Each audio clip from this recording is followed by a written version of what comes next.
Hi there, it is Jo from Minerva, and today we're here with episode 3 of our lingerie series, and today we're going to make a bodysuit. The bodysuit we're going to make is the Rowan from Megan Nielsen Patterns. It's got lots of versions. You can just make it as a normal t-shirt or a long sleeve t-shirt or one with a turtleneck, but the option you have with this pattern is that you can change it into a bodysuit. The pattern pieces are all there for you. You join the t-shirt top to the bottom, and then you're able to add the gusset and the snaps and make a bodysuit. The pattern goes from a bust 32 inches up to a 46 inches, and you've got hip and waist adjustments for that too. So you should have this here, lots of different versions that you can get from one pattern. This pattern has negative ease, so the pattern pieces will be smaller than your actual body measurements because it will stretch onto your body. So you need to also check out when you're cutting out that you have the direction of greatest stretch going across your body. The pattern calls for stretch that is around 40%, so our Minerva core range cotton jersey is perfect for that because that has 40% stretch, but you can go and check out some of our other fabrics that come in and out of stock. I've picked a colour called Brick today because I have a linen Megan Nielsen Brumby skirt and I would like to wear the bodysuit with the skirt. When organising my lingerie sewing, I like to keep everything in an organza bag because quite often there's lots of different notions. So I've got my pattern here, my fabric, my thread, my snaps, and it's all in one place because you can fall into the trap of buying a closure for a bra and you know you've put it somewhere and you can't find it and then you can't finish off a project. So try and keep all of your lingerie in small piles, small packets, plastic pockets, however you store your notions and fabrics. I like these because I can hang them up and they're easy to hang up in a wardrobe, or you can store them in a box. Let's make the Megan Nielsen Rowan bodysuit. To get started, we're going to thread up our top thread and add a stretch needle. Going to make sure we've used the dogs, and we're going to wind a bobbin. Okay, so you can choose your view. There's long sleeve, 3/4 sleeve, V-neck, turtleneck, round neck. We're going to make this t-shirt because really what I want to concentrate on showing you is how to put the gusset in and how to do the elastic on the legs.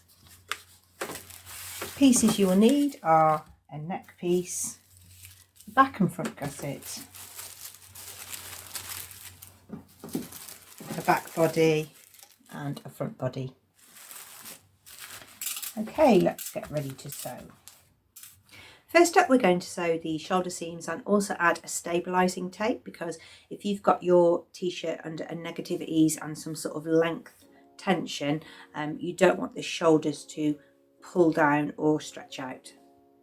Okay, with fabric right sides together, I like to put a safety pin in so that I know which is the right side and the wrong side. We're going to sew the shoulder seams. To stabilise, we're going to use a piece of stretchy elastic and we're going to put it in the seam allowance, so above the seam line. Cut 2 pieces and zigzag those on. You'll see it there, it's attach the elastic and finish the edge. From the right side, we've got a really strong seam and that plastic elastic needs to be folded down so it's not touching your skin.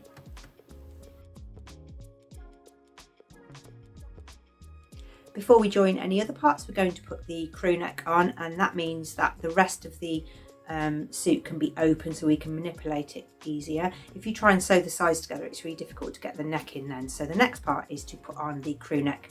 I'm going to show you how to use a twin needle today as well so you can get a really, really nice finish. Take the neckband, match up the short ends and pin and sew. It's a 6mm seam allowance. We're going to fold that in half, but to make it a little bit easier, if you fold that seam in half and just do a little snip in the centre, you can then fold one seam allowance one way, one seam allowance the other way, and you can reduce bulk in one direction. Pin that in half, There are little notches on this neckband, which I really like because it saves you having to try and find the stretch of each different part of the neckline. So I'm putting a pin at each notch.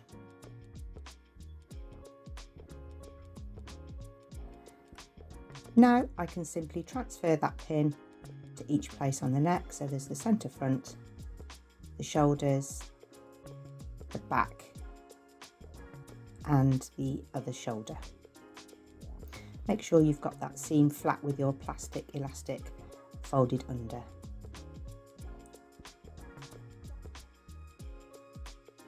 There we go, and then we can sew that on. Once it's attached, we can give it a press. Make sure you haven't got any little ripples or dimples. And now we can twin needle sew, or we can zigzag, or we can do a straight stretchy stitch, but we need to make sure that we're keeping that seam allowance flat. Once you've threaded up a bobbin, you can put that in the base because we're not going to change anything about the bobbin, that's just normal. You've got your thread in on the spool holder, and then you're going to add your second spool holder. Mine goes there on the bobbin winder, but you might find there's a little hole in the top here that it fits down. I'm going to add a second spool, but this time I'm going to make it a different colour so that you can see where I'm working with the two threads. And it follows the same path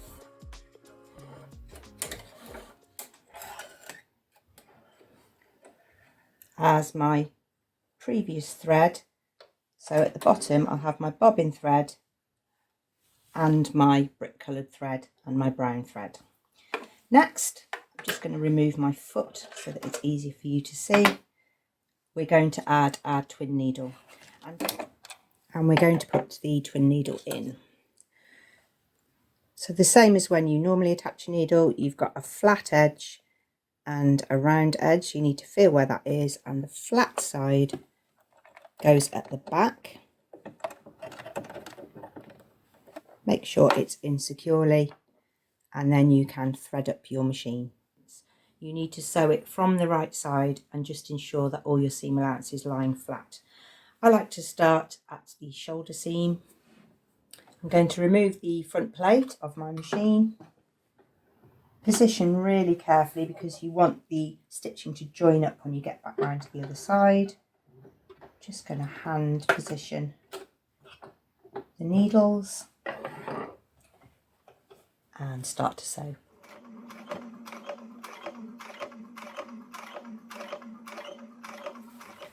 So here's our twin needle finish. Looks beautiful. And that's how you finish off your necklines. The sleeve and side seams are attached around the same time. So you're first of all going to put the sleeve head in, and then you're going to sew from the underarm down the side seam. Find the shoulder point notch, match that up with the shoulder seam. Make sure you've got your elastic folded away so it's not touching your skin. Pin the underarms. Then you'll know how much fabric to ease in, and then you can pin in the rest of the slack.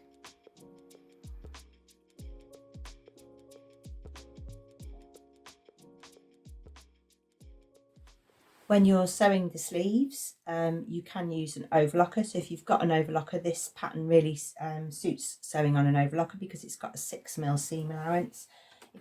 If you don't want to buy all new threads, you can just mix and match tonal threads for your fabric. So I've chosen the red as the overlock stitch. This one goes in the middle. This one ties the overlock threads on the end. So I'm getting a sort of brick coloured thread. I mean, it doesn't matter because it's on the inside, but you want the one that is going to be doing the sewing line to be your best thread match. Because I'm overlocking the sleeve, I sewed the other one on my machine. I put my pins in straight so that I'm not going to catch them under the blade.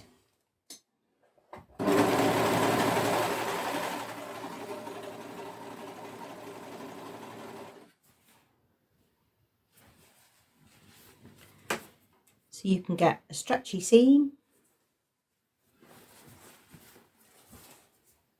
and still a good join, or you can sew on your sewing machine and zigzag the edge. I mean, it doesn't fray that much, but if you zigzag it, you just give that seam double strength.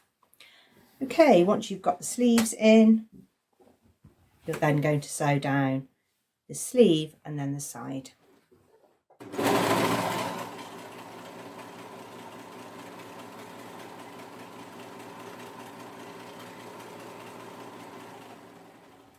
Next, we're going to work on the leg openings, and the leg openings have some elastic in, so they're under a slight tension. So it's important here that maybe you test the piece of elastic around your leg opening to check that it's not going to feel too tight or it's not going to be too baggy.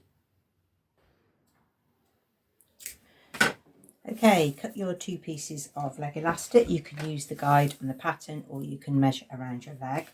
And then from the wrong side, we're going to pin the elastic to the leg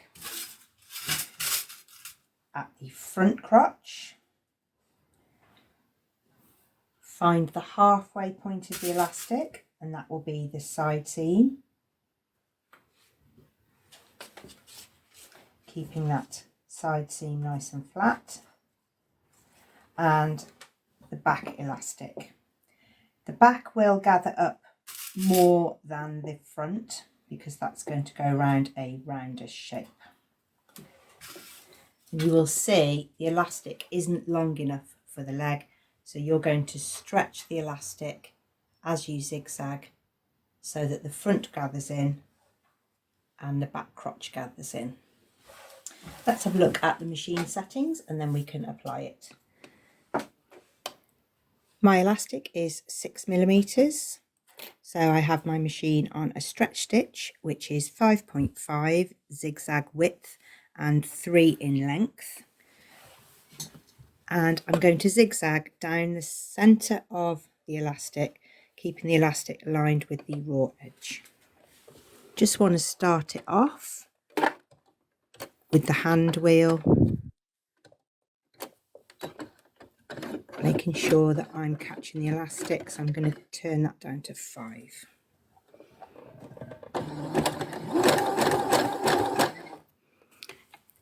You can hold the tails of the bobbin and top thread to help get your fabric onto the feed dogs. Don't stretch the leg hole, only stretch the elastic. So if you put it between your thumb and forefinger and then just use this finger to add tension to the elastic.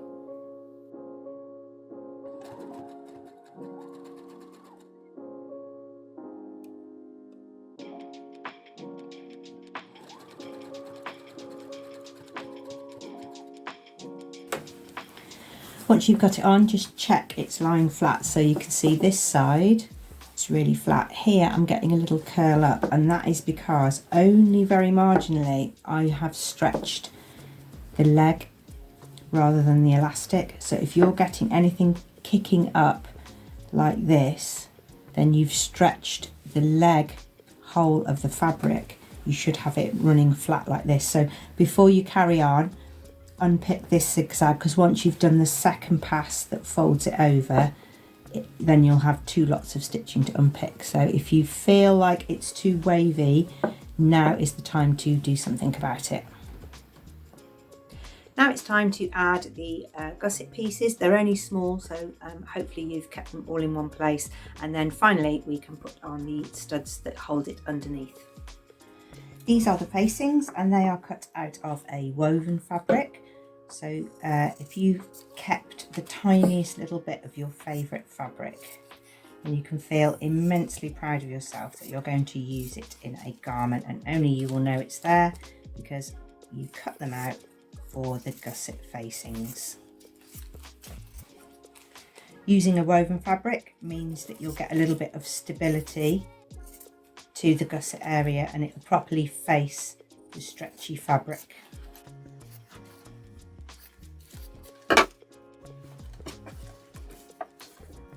Back facing, front facing, and they have a little notch on. First thing to do is to fold down a 6mm seam allowance along the top edge, You'll know it's the top edge because there's a notch on the bottom edge. I put a marking on there so I know which is the front and which is the back. And you're going to put the fabric right sides together. I have got the back one on the wrong way round in this photo here.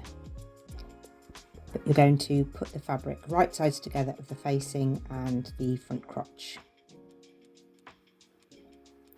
Next you're going to sew 6mm all the way around, pivot at the corner and then 6mm along the bottom, pivot again and up the side. Don't sew through the elastic.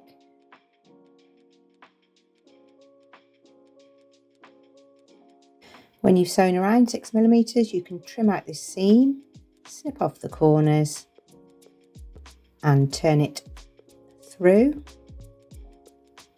You can just use a point turner just to push through those corners. Careful you don't go all the way through. And that will be your finished edge, and that will automatically roll under the elastic bands. You're going to sew all the way around, across the top of the crotch facings and back to the beginning. Okay, I think when I was pinning it I had this facing on the wrong side, so you have to make sure that you've got your facings so that when you turn it round your elastic is enclosed. I used a 3-step zigzag, so I've got a really nice finish, lovely stretchy leg. And see where I could make improvements. So this side is good, all of that elastic is covered over. Here, look, when I was attaching my elastic, maybe I've just drifted out a little bit, but it's all on the leg opening, so it won't be seen, but it's good to look at your work and see how you could improve next time. Okay, let's put on the snaps. These are the snap components, so there's a ring with some little spikes on, and there's a flat piece and a socket piece with a little ball on, and that goes into the other piece of the press stud. You can measure out and mark your press studs, and then you poke through the spikes so that they go through to the other side, and then you will match on the ball and socket. You use the little tool that comes in the kit, give it a little tap with a hammer, and that will attach both pieces together. You can use hand sewn press studs here if you want to. You could use 3 small press studs that are sewn in by hand, or you can use a smaller press stud set than this one. You can also use hook and eyes if you prefer that too. Now you're going to put the ball part on the back piece using the little spikes. You can either measure it or you can measure against your ones that you put on the front to make sure that they're all lined up.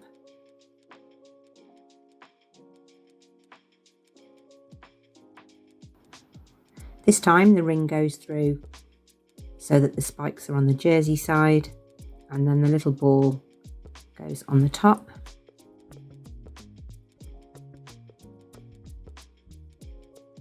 Don't use the small end, use the large end. And again, a few sharp taps with the hammer. And then you're going to repeat for the other side. Test that you've got them lined up, and that is how you attach the press studs. I'm hemming the sleeves of my rowan top. I've put a little bit of hem band inside the hem allowance for the sleeves, and now I can top stitch, and I know that it's all held down and it is still stretchy. Okay, so you can see it is really close fitting. It has that negative ease, comes up nice and high if you want to wear it with a shirt, and you've got that sort of slim fitting here which you don't normally get with a t-shirt. I've got mine on with my mum jeans at the moment. You can also use the lengthen and shorten line to change the body length. I think this is a great pattern. It's really useful, especially as you can split it and use the top as a long sleeve top, so it's a really good value pattern. These sort of t-shirts always look really great as part of a suit because you don't have any blousing over at the top, and even if you don't find the gusset fastening comfortable, you could make just the top. The great thing about making your own bodysuit is you can make the gusset width the width that you want, that's as comfortable for your body shape. We would love to see anything that you've made, lingerie or clothes. It's all great for us to see for inspiration. Do make an account with us, share your makes, and you will get a lot of love from all the people who support our sewing community. Do come back for our next episode, which is episode 4, where we'll be working with some slippery fabrics. So when we want to maybe choose something different to make our lingerie in rather than just stretch cotton jersey, then we might want to explore some different fabrics. So we're going to have a look at sewing up a slippy charmeuse into a camisole. Thank you very much for watching. Come back for the next episode. See you soon. Bye bye.